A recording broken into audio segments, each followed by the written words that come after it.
on this kind uh, introduction.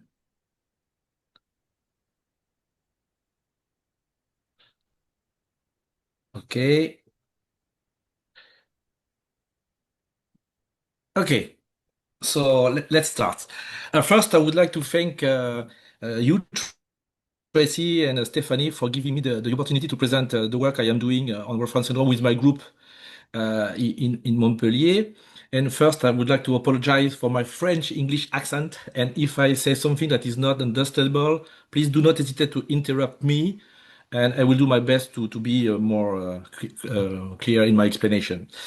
So, where are we and who are we? We are located in Montpellier, in the south of France, between Marseille and Toulouse.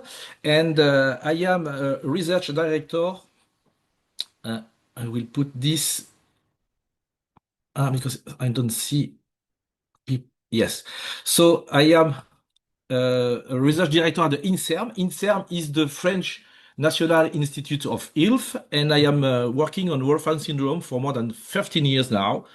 And I am a group leader at the Molecular Mechanisms Labs in Montpellier, and I'm working with approximately 10 scientists.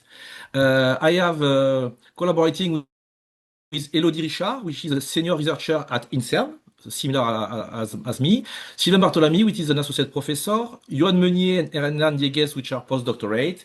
Margot Couré, which is a PhD student. And Maël Calvo, Anna Gironi, and Kevin Dubois, who are engineers. So, Wolfram syndrome was described more than almost 100 years ago by Wolfram and Wagner, and they describe a family with four children that developed diabetes mellitus and optic atrophy. And that was the first description of the pathology.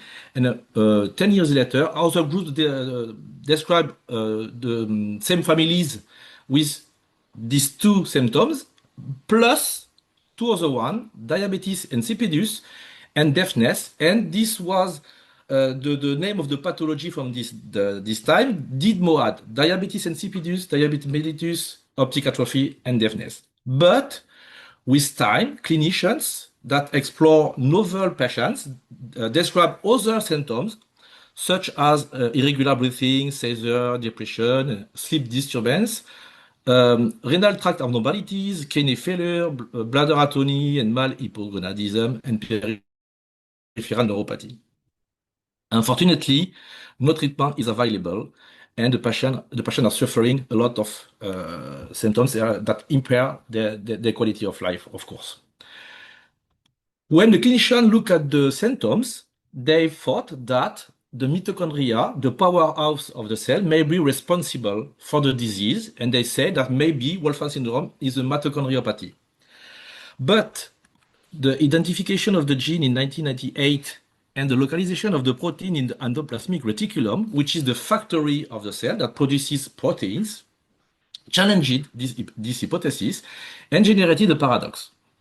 And in order to address this paradox, we were looking desperately for Suzanne because similar to this movie, I don't know if you know this movie, but Rosanna Arquette was looking for Suzanne, which is who is Madonna, and because to improve her life. And it is the same for the research. We are looking for proteins that are interacting with other proteins in order to determine what is the function in cells. And to do that, we use Saccharomyces cerevisiae, which is a famous yeast. You know them because if you are drinking beer, it is one of the cells that are producing the liquid. And we can use the capacity of transcription factor, which are composed of two domains. The first one in the DNA binding domain, and the second one in the activating domain. And you can fuse the protein you are working on, for instance, WFS1 or wolframin in the Wolfram syndrome, to the binding domain, and you will screen a library containing a lot of every other proteins of the cells or the organ fused with the activating domain. And when the two proteins are interacting, such as the diagram here, so you have the red and the green that are interacting, you reconstitute the factor, the transcription factor, and you will have the production of a protein. In general, it is a protein that is necessary for the growth and the survival of the yeast. So when there is an interaction, you will have a yeast that will grow. When there is no interaction between WFS1 and another protein, for instance, for the blue one, you will not have the production of this gene, and the yeast will not grow, and you will have nothing. And using this process, and by screening a true hybrid library from the inner ear of the mice, we were able to identify several proteins that are potentially interacting with WFS1. And we focus on one particular partner, which is NCS1.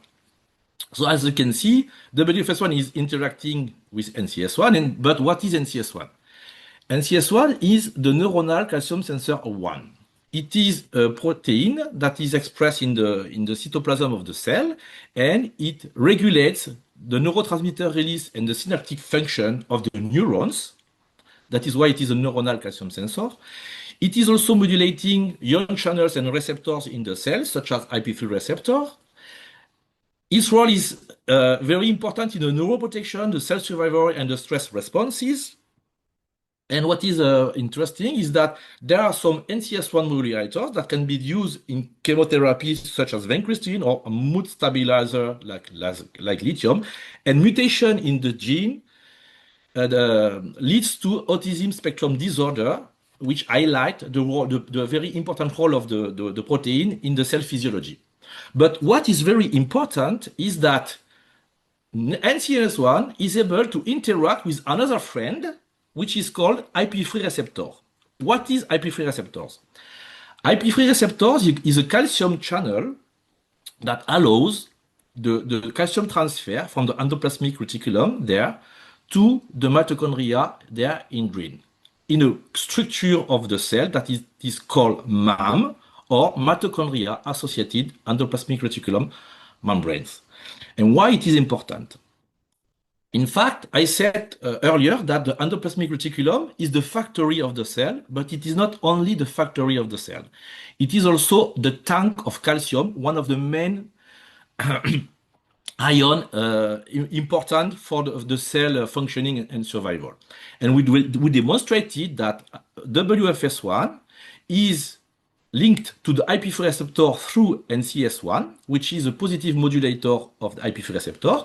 And in normal condition, the calcium is exiting from the endoplasmic reticulum lumen to the mitochondria matrix in order to produce the energy, the ATP. So to clarify this, imagine that the endoplasmic reticulum is a lake full of water, and there is a dam, and when needed, the dam will open and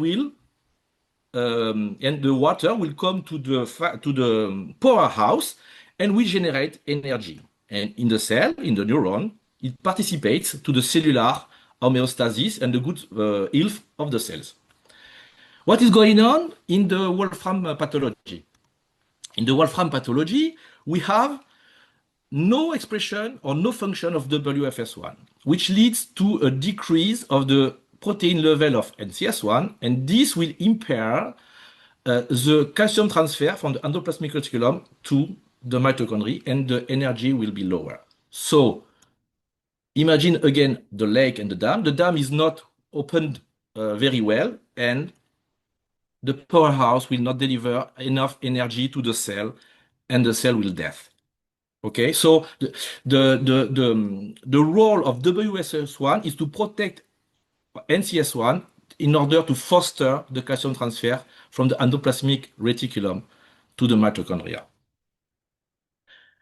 Our hypothesis is that would calcium transfer stimulation be efficient in restoring the cellular deficit in the cells? And as you can see in this cartoon, the MAMs, which is the apposition of the endoplasmic reticulum and the mitochondria, are composed of a lot of proteins that are involved in the structuration of the MAM, in the functioning of the MAM, and so on.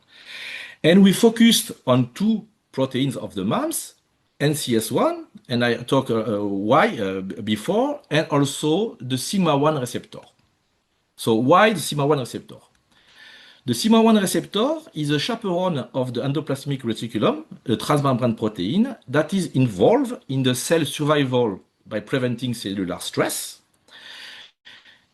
The protein is also involved in the regulation of the cellular homeostasis by controlling the endoplasmic reticulum mitochondrial connection by mainly modulating the function of the IP3 receptor, the calcium channel that is affected in the Wolfram syndrome cells. And what is very interesting for the sigma-1 receptor is that sigma-1 receptor can be modulated by small molecules that can activate it. So it is named agonist that can inhibit it, and it is antagonist. Or we have also positive or negative modulators depending on where the molecule is linked to the receptor. Some agonists are already in clinics, such as pridopidine, which is in phase 3 in Huntington disease, and blarcamesine, which is also in phase 3, but in other type of disease, a neurodegenerative disease, the Alzheimer's disease. And to highlight again the very important role of sigma-1 receptor in the physiology, mutation of sigma-1 receptor was discovered as juvenile ALS, amyotrophic lateral sclerosis, and also distal hereditary motor neuron deficit, which impair the motor neuron activity and survival. So the aim of our research in Montpellier is divided into two parts. The first one is to develop an original gene therapy targeting NCS1. Why? Because we demonstrated that its overexpression in fibroblasts coming from patients, that we can correct all the cellular deficits. We were able to correct the calcium transfer and the mitochondrial activity only by overexpressing NCS1.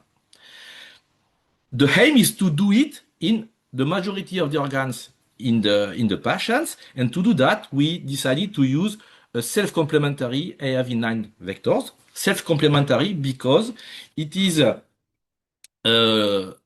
general, AAV, there is only one strand of DNA. You know that DNA is composed of two strands, and in the AAV, in general, there is only one. And if the size of the gene you are working on is sufficiently small, you can use a self-complementary. You have already two strands, and you will have a better transduction efficacy and a better expression of the gene during with the time.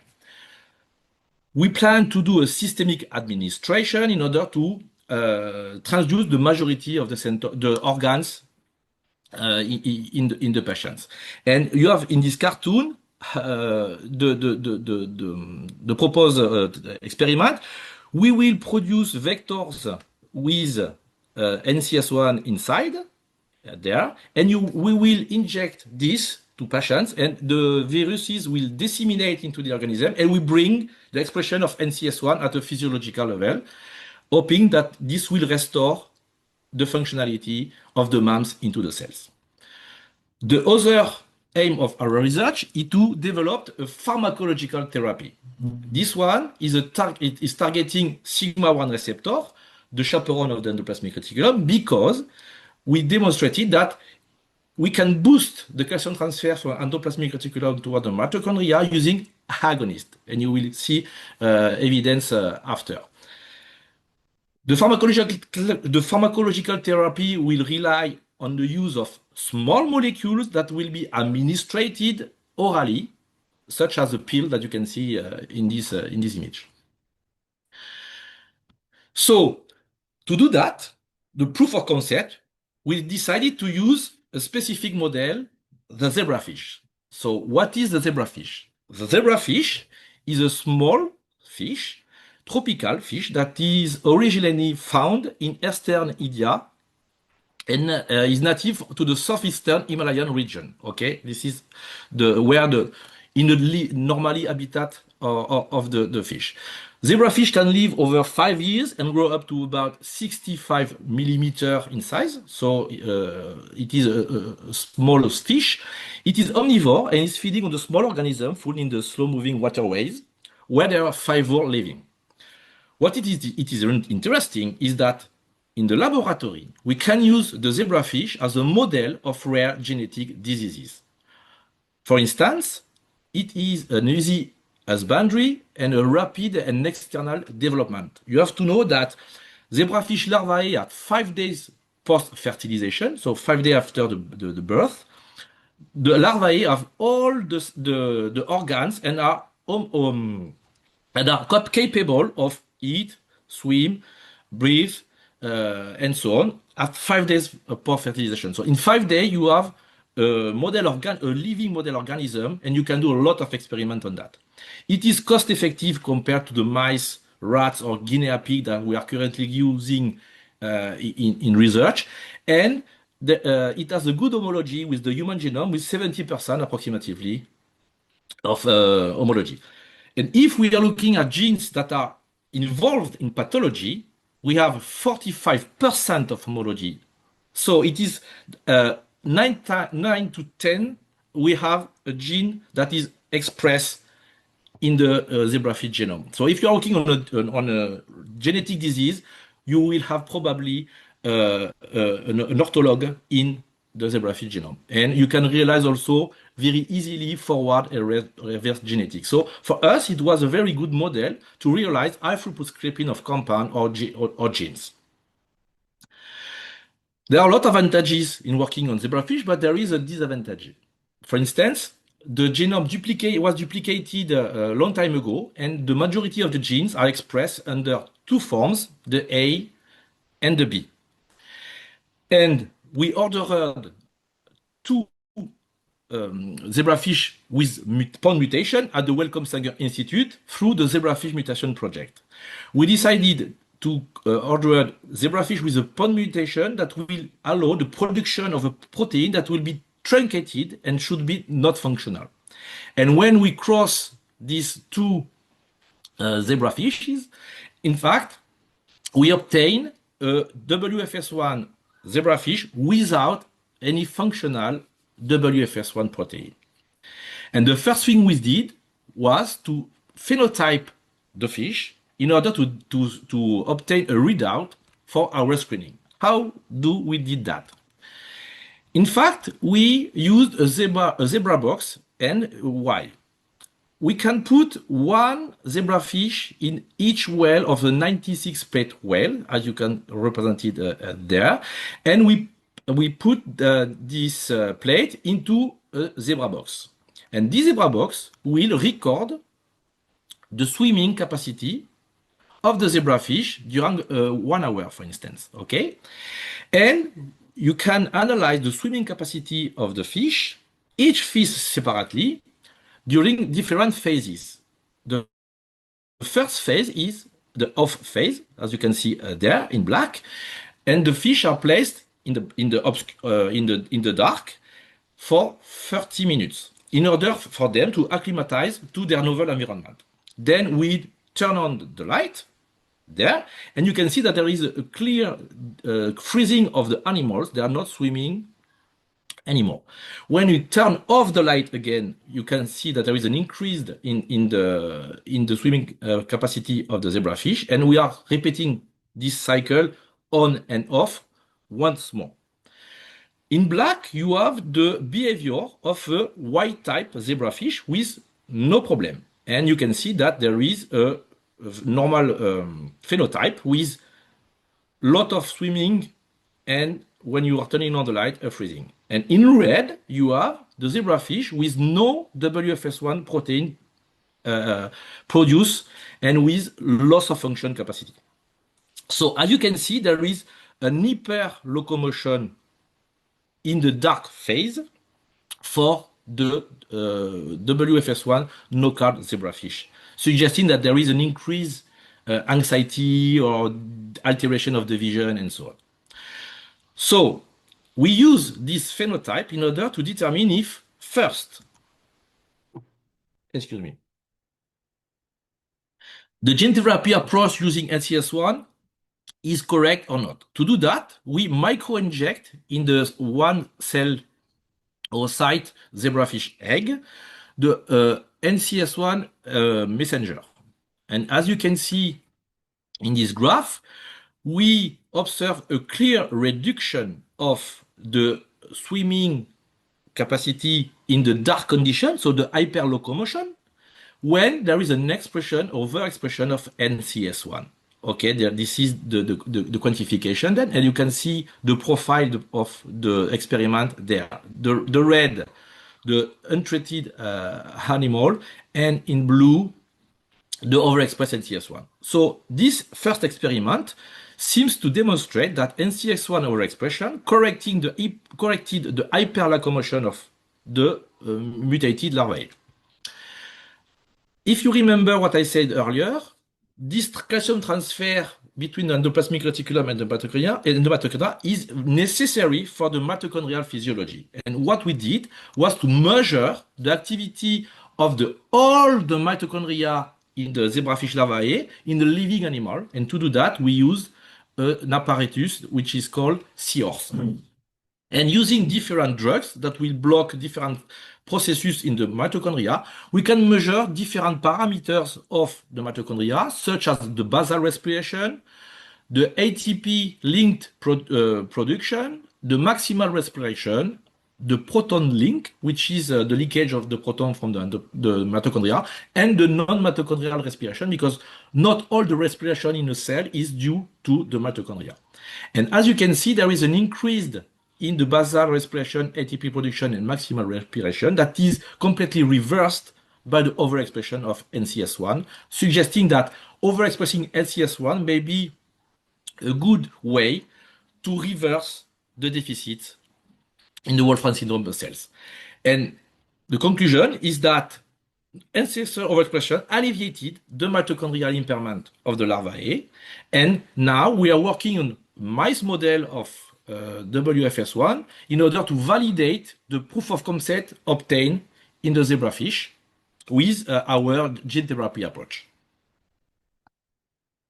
The other therapy we needed to develop was the pharmacological therapy. And to do that, we incubated the zebrafish larvae at 4 days post-fertilization for 1 day with different doses of PRA084.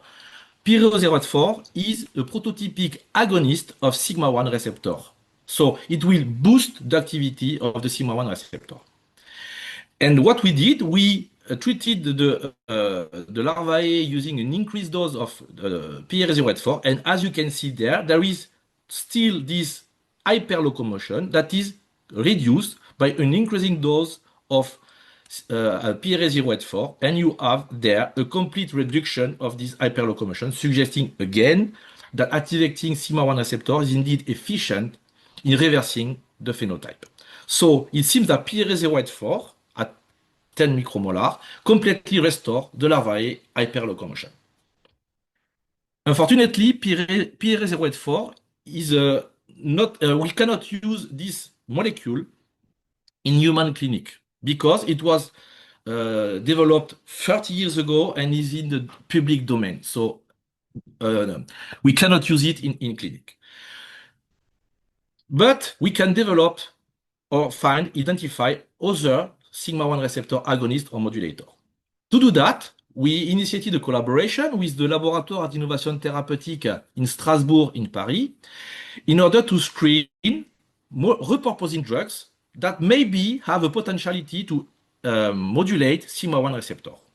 And in other collaboration with the École de Chimie de Montpellier, we developed novel chemical series targeting sigma-1 receptor, and we screened more than 300 molecules.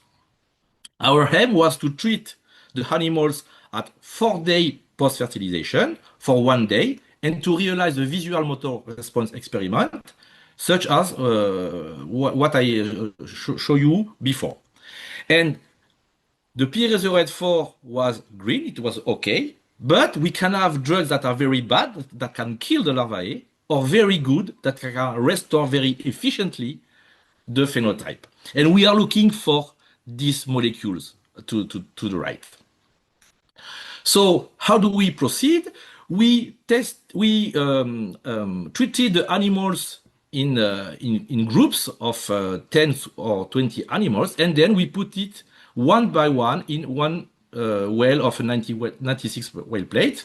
Again, we use the zebra box apparatus in order to visualize the locomotion of the animals, and we measure the visual motor response, and we were looking for molecules that can do a blue pattern compared to the red pattern over there.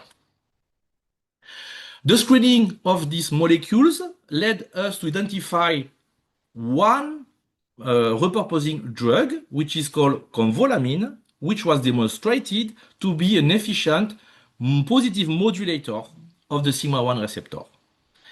And for the novel molecules, we identify a lead compound, which is called CYP3060, that respond to the pharmacophore of what should be a sigma-1 receptor ligand. You have the structure there. It is complex, but it is not important. We have a pharmacophore, and our molecules is fitting perfectly well with this pharmacophore. So to conclude my talk, I would like to talk about how to do a novel therapy for whatever disease and for our perspective for the Wolfram syndrome. The first way is to explore which may be the target. So you have a phase when you are looking for the target identification and validation. And we already have this target. It is the sigma-1 receptor. Then you have the lead identification. So you need to have molecules that will target your protein of interest, sigma-1 receptor, and you can do it using high throughput screening and so on. And when you have identified one molecule, you have to do a lead optimization because you would like to have your molecule to respond to all of the toxicology and so on. You have also the preclinical phases before entering the clinical trial with the phase 1, phase 2, and phase 3. For the moment, we are in the preclinical transition phase, and to do that, we had to construct a specific structure because academic labs are not good in doing these different steps. That's why we created a startup which is called Citera Pharmaceuticals in order to push the development of the molecule CYP3060 and to go into the phase 1 in early 28. And we had iLab concours d'innovation that will be very important for us to develop our compound. And we are in the phase of fundraising about the venture capitals and also the patient association in order to help us to develop our compound. So to conclude, I would like to thank all the people that was involved into this project in Montpellier, but also in Belgium, in US, in Italy, and in UK. And of course, I would like to thank all the funders because without your help, we cannot do anything. And we are very happy to have you before us to push our work on Wolfram syndrome. And I would like to thank you for your attention. I am open to answer to all the questions you may have, if I can. Thank you very much. Lovely. Thank you, Benjamin. If you have any questions, please put them into the chat or the Q&A boxes at the bottom. If you have any questions that you think of after this presentation, then please do email them to me and I can then share them with Benjamin and then get the answers to you. So we have one question currently. It says, wonderful that you have identified potential repurposed pharmaceuticals. Please explain why the compound PR, and then they put question marks, that is in the public domain cannot be developed into a pharmaceutical. Yeah, it's a very good question.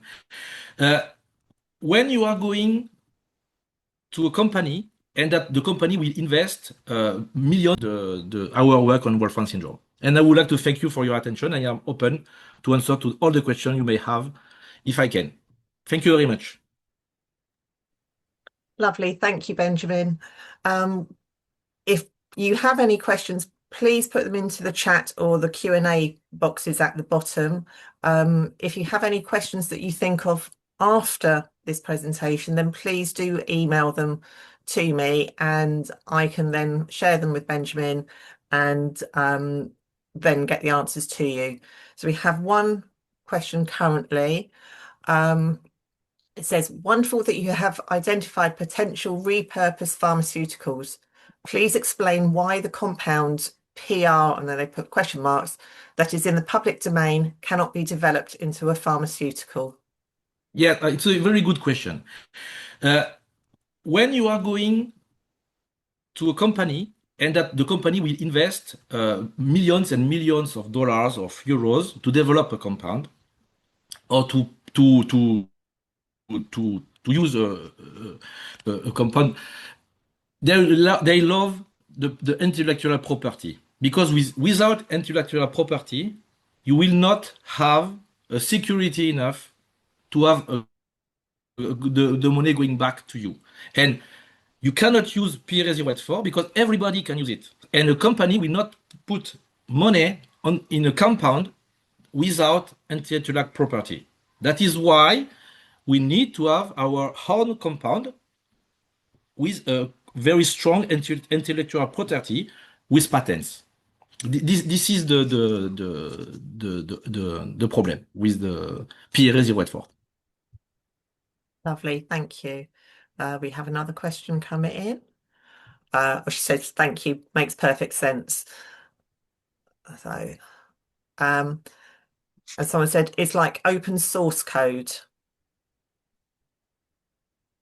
Does that make It's sense? open source code.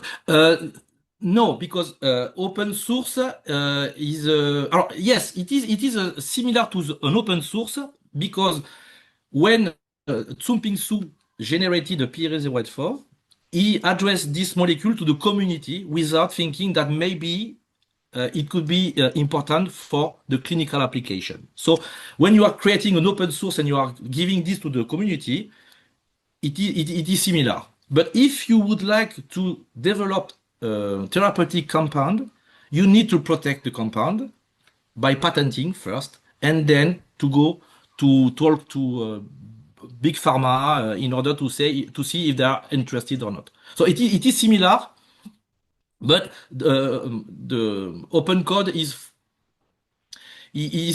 more directed to the bioinformatician and so on, and the intelligence artificial intelligence rather than in biological point of view. Lovely. Next one. Apologies if you explain, but why do we have to wait until 2028 for a trial to commence? Is it just funding, or is there any way to speed it up? So we planned that because we need, before going to the phase one, in the first patient included in 2028, we need to have the CMC. It is the scale-up capacity of the product because we will have to give the product as a pill, and we need the kilograms of molecules. And to do that, we need to ask a CDMO to develop the product and to produce this molecule with a perfect crystalline structure without any heterogeneity and so on. And this take 1 year and a half or approximately before asking for the IND and the beginning of the clinical trial. So we have to wait this time, and if this procedure is successful, we can begin to ask for the IND and the beginning of the clinical trial in the beginning of the 28th. Lovely, thank you. Another question. How about using artificial intelligence to identify compounds that could be useful? Wouldn't this sharply lower down the time to patient? Yes, it is totally feasible. Uh, the problem is that uh, artificial intelligence will tell you this compound may be interesting for activating sigma-1 receptor, but we need experimental evidence that in fact this compound is really um, effective in binding sigma-1 receptor and activating the receptor. So artificial intelligence will produce you a lot of data, too much for us to determine if it is possible or not. So yes, it is a good idea, but for the sigma-1 receptor agonist detection, it will be too high for us because we need to generate the molecules with our chemical collaborators, medicinal chemical collaborators, and we need to determine if indeed this molecule is in fact efficient in our preclinical models. So yes, but it is very more complex than using our medicinal competencies. Okay, lovely. Thank you, Benjamin. There's no other questions at the moment. Oh, one more. What differences do you expect to have between the zebrafish and humans in terms of the drug effect? No, none, because zebrafish was used as a phenotypic screening strategy. It is not as potent as the cellular screening method, but more potent than the mice model because you can use only one or two drugs in a pool of mice. Okay, so the zebrafish will allow you to screen with a high throughput strategy a lot of molecules. And when you identify a molecule in zebrafish, and there is a lot of example, you have the same effect in, for instance, iPS cells or fibroblasts. And for our point of view and our expertise, when we tested our lead compound, SEED3060 in human fibroblasts coming from patients, we have a clear restoration of the deficits, suggesting that what we obtain in zebrafish can be translated into the human models. So no difference in the efficacy between the zebrafish and the human models. Lovely. Thank you, Benjamin. So that is all that we have time for in this session. So I'd like to thank you so much, Benjamin, for giving us your presentation, giving up some time on your Saturday Well, afternoon. thank you for the invitation. It was a real pleasure to be there, and it was very nice. Thank you very much. Lovely.